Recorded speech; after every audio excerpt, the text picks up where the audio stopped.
Thank you very much, sir, for giving me the opportunity. And in fact, I would like to start by giving my thanks to all the speakers who have participated in this important bill.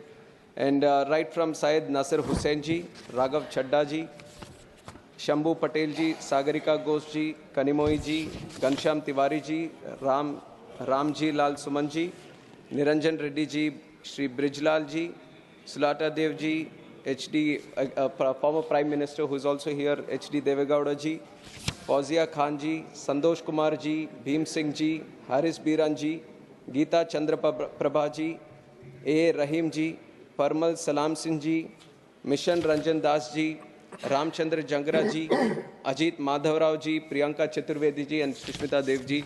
And I thank each and everyone who has heartfully participated in this debate.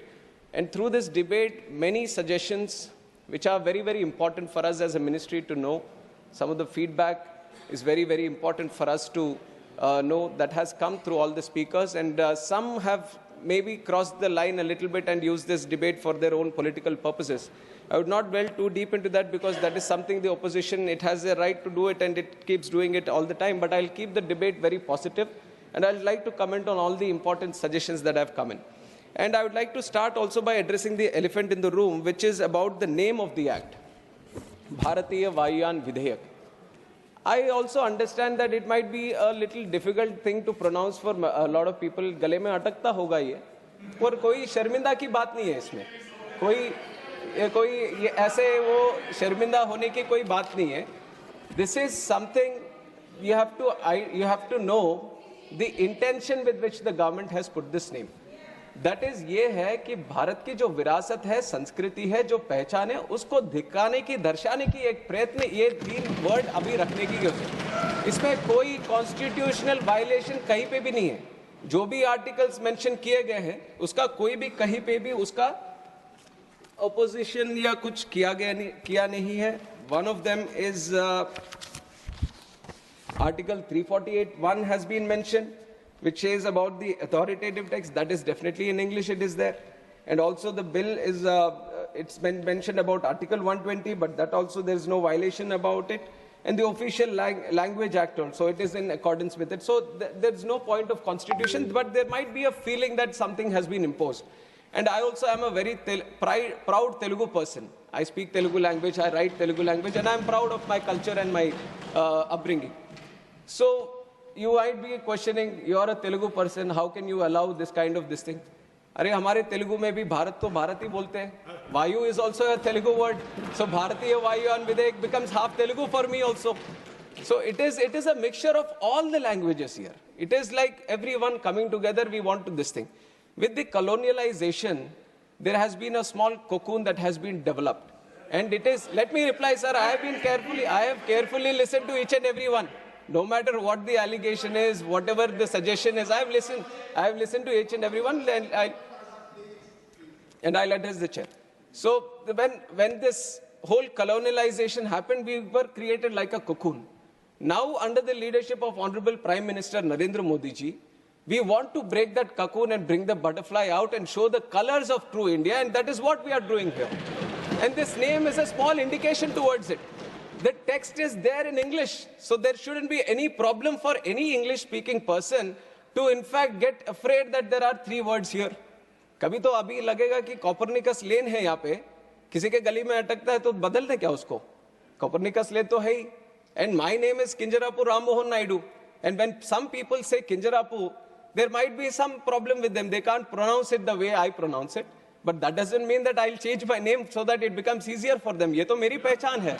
और उसी तरह अभी शायद ये 2 बार बोलने से 3 बार बोलने से थोड़ा मुश्किल होता होगा. But India has gotten used to so many things, sir. I think they will get used to this one also. Bharatiya Vayuyan Vidhayak is just to create the identity of the languages. On top of that I've seen, you are mentioning about other languages also. I was not understanding why Hindi was brought in. Vayuyan is also a Sanskrit word, in fact. And if you really want to appreciate the languages, the culture of this country, I would like the opposition to also appreciate that on 3rd October of this year, the cabinet has made 5 languages as classical languages, which are Marathi, Assamese, Bengali, Pali, and Prakrit. If you really love the languages, you should appreciate the decision of the government. and how much this NDA government protects and promotes the languages of India. We recently celebrated the Constitution Day also, and on that day, we have proudly released the Constitution not only in English and Hindi, but we have done it in Sanskrit and Maithili also. So you see that there is a whole conscious effort that all the languages should be given their importance, all the languages should be protected, and all the languages should be promoted. I think this is one point that I wanted to make regarding the language debate that has been going on, sir. And on top of that, Udan. I have already given the numbers during my opening speech also on how the numbers have doubled, in fact, from 2014 to 2024.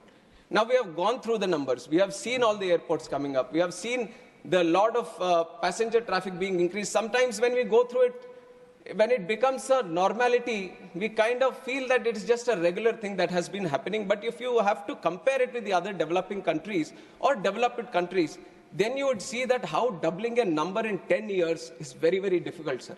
And that is something which has been a challenge for India also.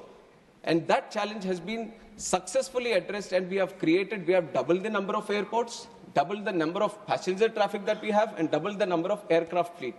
But for us, I can proudly say, under the leadership of Modi ji, aviation is not just looked upon as how many. I also agree to a certain point that it's not about just the numbers. Numbers I'm giving to show you a picture on how much progress we have made. But if you look at the true sense on why we want to promote aviation, why we want to make it one of the best sectors in the country, in the whole world, because when we talk about aviation, we talk about tourism. When we talk about aviation, we talk about economic activity. When we talk about aviation, we talk about real estate growth. We talk about job creation. When we talk about aviation, we talk about industry. When we talk about aviation, we talk about commerce. We talk about trade. And we talk about aviation, we talk about culture. And when we talk about aviation, we talk about agriculture also. And that is why aviation is a very important nodal sector that needs to be given that push. And that is where, bringing in all the aspects of the government, we created the Udan scheme, which is Uday Desh Ka Aam Nagrik. Through the Udan scheme, the challenge of these airlines, because it is a market-driven industry, where they feel there might be a non-viability in running a route, the government has taken the responsibility a little bit on himself, and it has said that why don't we provide the viability gap funding? It was the first time that it has been done at such a large scale. And through the Udan scheme, now we have started 609 routes in the country in just 8 years span of time. Nowhere in the world you would have seen such a scheme, which has been run by the government itself, so that the non-viable routes, the airlines can come and start the routes and facilitating the routes. And we have operationalized 86 airports under Udan. And out of these 86 airports, 20 were underserved, but 66 airports were totally unserved. What I mean by unserved is that not a single flight was going to these airports.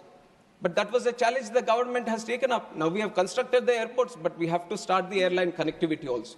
And through the Udan scheme, we have given the viability gap funding, and we were able to run all these airports. We were giving them those connections, which was very, very required for the people of that state or of that region or of the airport. And we have operationalized 86. And we can proudly say that Udan has been a real success story of the Indian aviation, which are showcasing to the whole world under the leadership of Narendra Modi ji.